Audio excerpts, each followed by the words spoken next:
Hey everyone, it's Ben Hardy here, and in today's I'm going to be doing a three-way off-roading comparison with the Ineos Grenadier, the new Toyota Land Cruiser, and the new Toyota 4Runner. This is mainly an off-roading comparison with the 4Runner versus the Land Cruiser. We're going to be using the Grenadier though to show what an old-school off-roader is able to do through the course.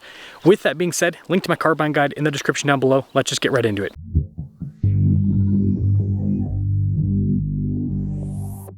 Let's take a quick look at the Grenadier that we're taking out first.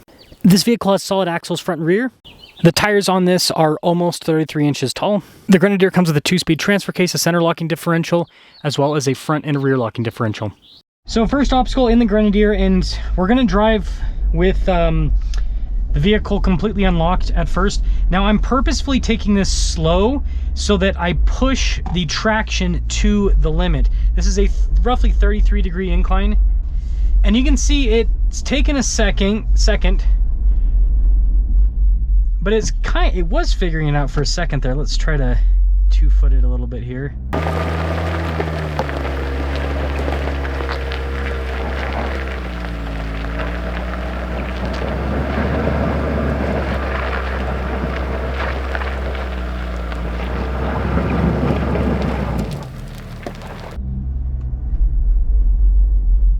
I might have to lock some diffs.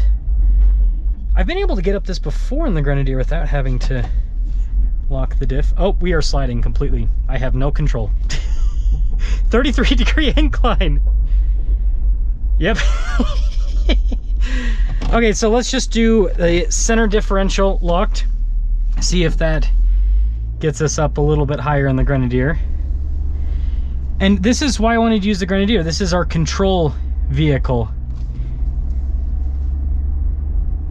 So it seems like that did the job.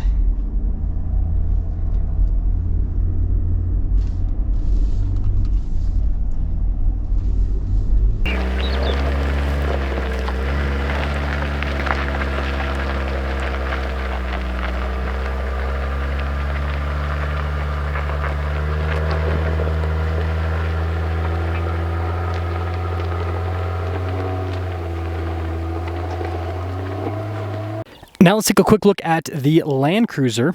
The Land Cruiser has independent suspension up front, but it does have a solid axle in the back.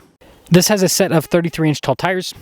We've got a 2-speed transfer case, a center and a rear locking diff, and we also have a stabilizer bar disconnect, as well as a very fancy traction control system. With the Land Cruiser, just like the Grenadier, since we have a selectable center locker, we're just going to leave everything unlocked unless we need it for some reason. Now I will say the torque that this has because of the hybrid is so nice. Like, it just has so much low-end grunt. And by the way, 4-wheel auto, like I said, center diff unlocked, and then I just have MTS set to auto. You notice the same section that kind of tripped up the Grenadier, no problem with the Land Cruiser. It's able to distribute power where it needs to, and it's very, very quiet with this new traction control system. And so even though it's working, you don't really hear it working.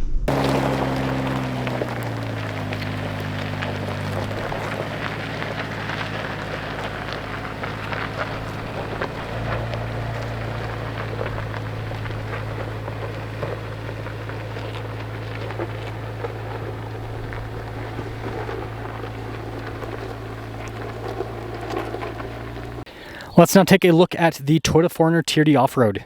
Now I have to leave this stock because it's a demo car from Toyota, but it does have this air dam. You can remove it for off-roading, and then independent front solid rear axle just like the Land Cruiser. Now just like the Grenadier, the tires are almost 33 inches tall. So this is a little bit different from the Land Cruiser. It has a traditional 2-wheel drive 2-speed transfer case, so there's no selectable center locker. Once you put it in 4-wheel high, it's already locked up. It does have a fancy traction control system, and then it does have a rear locking differential, no sway bar disconnect. Oh, unlike the Grenadier and the Land Cruiser, I cannot lock or unlock the center diff. You go into 4-wheel drive high or low, and yeah, you're basically already locked because it's just a traditional 4-wheel drive system. Now I imagine this is probably going to be pretty similar to the Land Cruiser. Oh, it's actually slipping more. Now part of that could be just the tires. The Land Cruiser has slightly better tires. They're a little bit bigger too. But, I mean, still, that wasn't bad at all.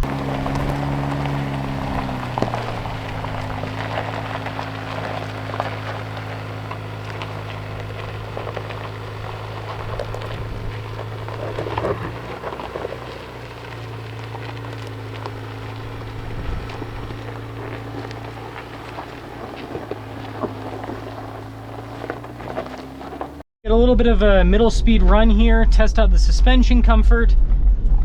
And we're doing this in 4-wheel drive low in the Grenadier, and the Toyotas will actually be in 4-wheel drive high.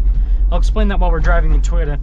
Now, the Grenadier suspension isn't all that comfortable, but it can handle the bumps, and this has really good angles, so you don't ever bottom out. You don't have to really think about it too much. And so, although it is not all that comfortable to go at quicker speeds, the suspension's durable and handles it. And that's kind of the theme with the Grenadier, is it's got a focus on durability versus comfort. And I'll show you guys the turning radius here, so I can turn the steering a little bit more, and we'll compare that to the Toyotas. By the way, in off-road mode, you don't have any cameras. You got to do everything the old-fashioned way with the Grenadier. But you can see, once you get used to the steering and everything, you gotta work quite a bit, but it's something that you can definitely get used to, and it definitely performs quite well. It's very maneuverable. And that's one thing I do like about the Grenadier, is it's pretty narrow, and so it's pretty easy to maneuver through everything, as you can see. Section, and we actually have the Land Cruiser in 4-wheel drive high. 4-wheel drive low only goes up to 4th gear in the new Toyotas, because they want you to use 4-wheel drive high for stuff like this. Again, the new Toyotas have so much torque, they figure, hey, you've got the low end grunt to be able to go through this stuff. And again, if you're going to be over 20 miles an hour, it makes sense. Now, this has pretty aggressive angles, but it's got quite a bit less clearance than the Grenadier, so I do have to take things just a bit slower than the Grenadier when it's a big compression. But I will say, the suspension over the big compression, it's pretty similar to the Grenadier in terms of the comfort, but over these little rocks and everything, I don't feel every little rock like I do with the Grenadier. And I think this is where I turned with the Grenadier, roughly speaking. And I do have a stabilizer bar disconnect if I want to use that, and you can use it in 4-wheel high. It seems to have done it just fine.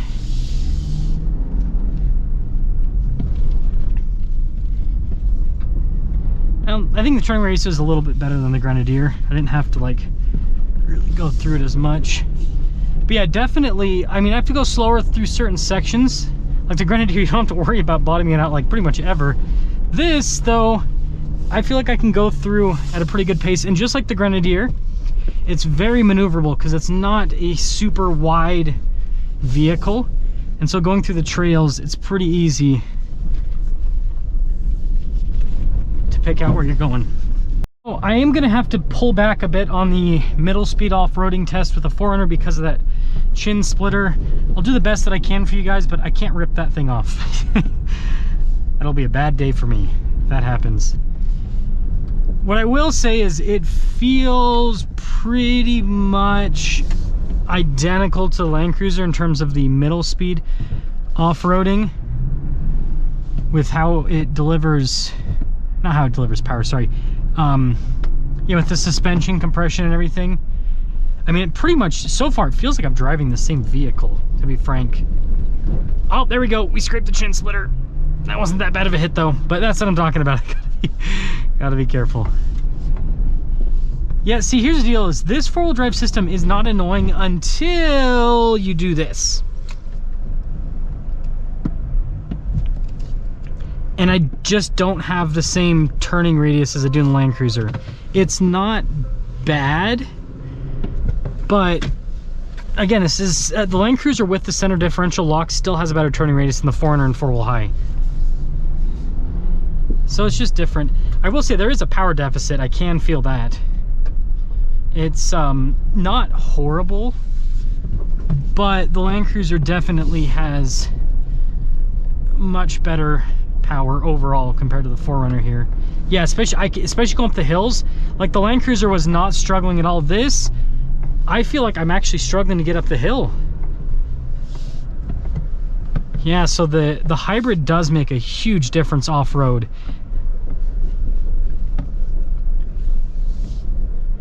That is interesting. But I will say the shock compression and the chassis and everything, it feels pretty similar to the Land Cruiser. We're going to start completely unlocked and still in 4-wheel drive low. And again, we're going to purposefully go slow so that we push the traction system to the limit. Okay, so that's not happening at all.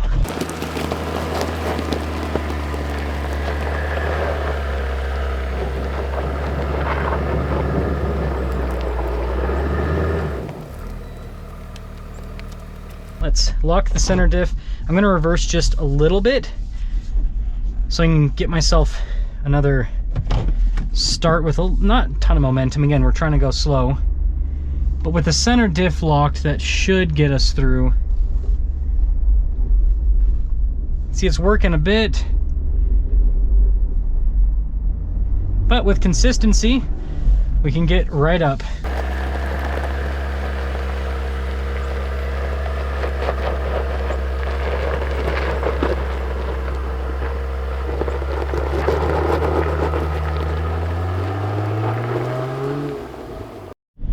Now, just like the Grenadier, we're going to start completely unlocked with this, and we're going to be going as slow as possible so that we can push the traction system.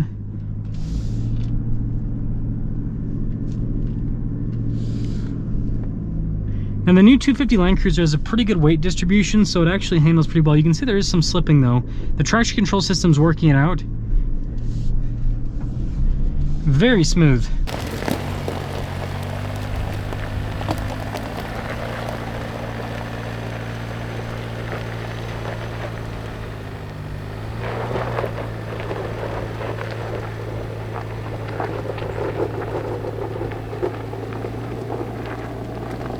So 4-wheel drive low, multi-terrain select is just set to auto, and we're not using the rear differential lock. Gonna take it slow. This is what I'm talking about. This is so annoying. The power delivery with the 4-cylinder non-hybrid sucks on these steep hills. It is horrible. Man, this is really having to work so much harder than the Land Cruiser. And again, it's not the system, it's the tires. These stock tires are just too soft. Come on, buddy. So what we learned is the non-hybrid and the stock tires, they both kind of suck.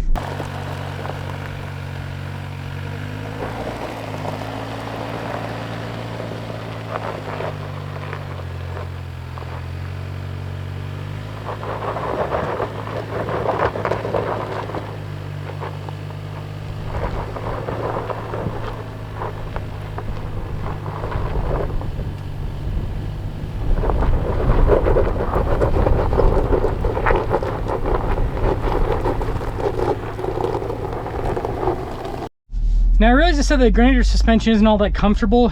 I need to explain a little bit better. So big compression, it actually handles it really well. It's actually very good with that. It's all these little rocks and everything. It's a solid front axle vehicle. That's where the Grenadier struggles, where when it doesn't struggle with them, you just feel all of them. Now again, we are just 4-wheel drive low, diffs completely unlocked. So this is just going to be open diff 4x4. Now I imagine we'll probably have to lock something on this, maybe. No? A little bit of drama, but not too bad. I will say sometimes you definitely got to rev the Grenadier out a bit. It is a heavy vehicle. It's 6,500 pounds.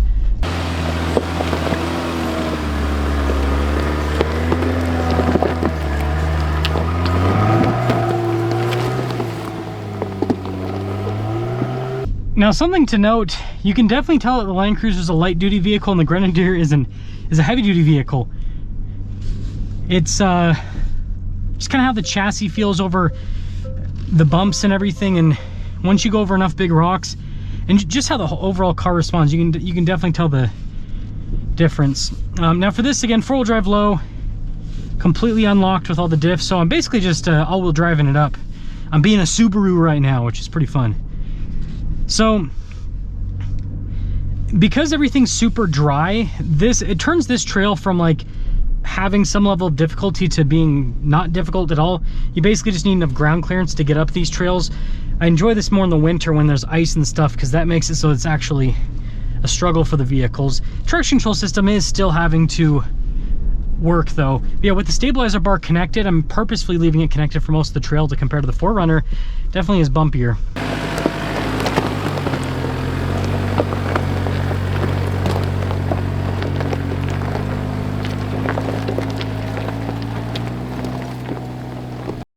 So my frustration with the engine continues. Something else to note, the 4Runner seats are not as comfortable as the Land Cruiser.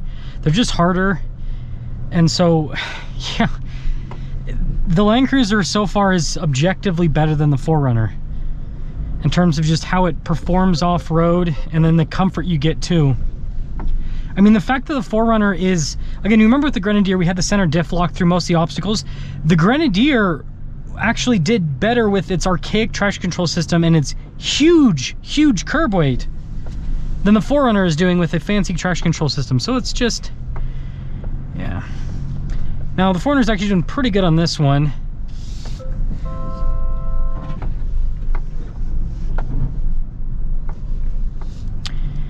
So, I mean, that wasn't the worst, honestly, but the power is really starting to annoy me.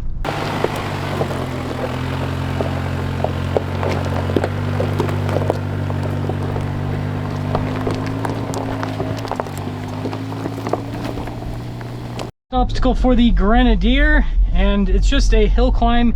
You can see it's off camber there a little bit, so that's going to test the articulation a bit, and the Grenadier is obviously going to be able to reach down just fine because it has a solid front and a solid rear axle. And this is the stuff I'm talking about where you can, the suspension just going like that again is transferring across the axle, so it's not the most uncomfortable, but it is a little bit bumpier. Now with the Grenadier, it's all about just being and this is all off-roaders, but especially with the Grenadier, it's all about just being consistent with the throttle. If you do that, this thing gets through. Now this right here, we're unlocked, spitting up a little bit. We lost traction there, but it got through that little articulated section.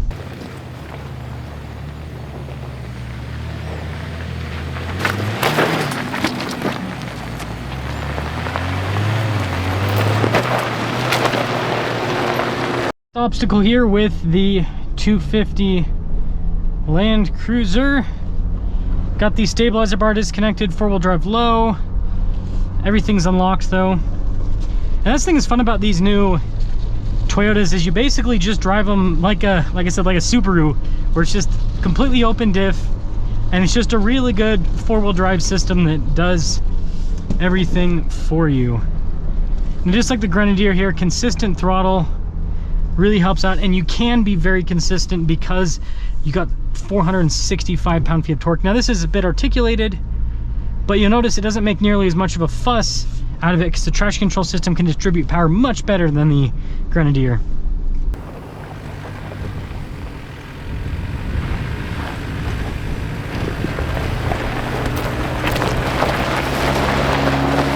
This obstacle and the conclusion I've come to is the 4Runner is worse than the Land Cruiser objectively. I mean, the fact that it is performing similarly to the Grenadier, I think that shows. And the Grenadier is a very capable vehicle. It's just when you don't have the diffs locked in that thing, right, you gotta work a little bit more, and that's kind of what the 4Runner is doing. And here's the deal, is you'd hope that the 4Runner is less capable, less comfortable, less everything than the Land Cruiser because it's a less expensive vehicle.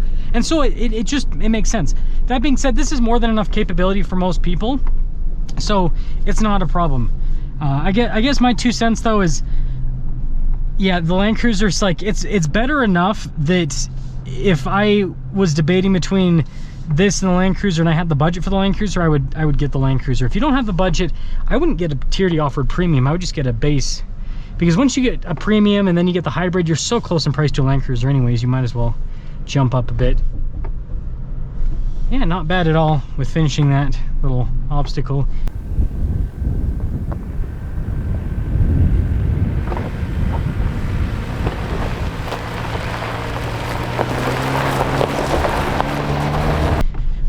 that's my 2 cents after comparing all 3 of them off-road. The 4Runner is the, well, so far I've taken all the new Toyota SUVs off-road except for the Lexus LX Over Trail. That'll happen next week. But so far the 4Runner is the least capable out of the bunch. The GX and the Land Cruiser Prado both outperform the 4Runner when it comes to off-roading, at least this package of the 4Runner. The Trail Hunter and the TRD Pro, well, that'll probably be a completely different story.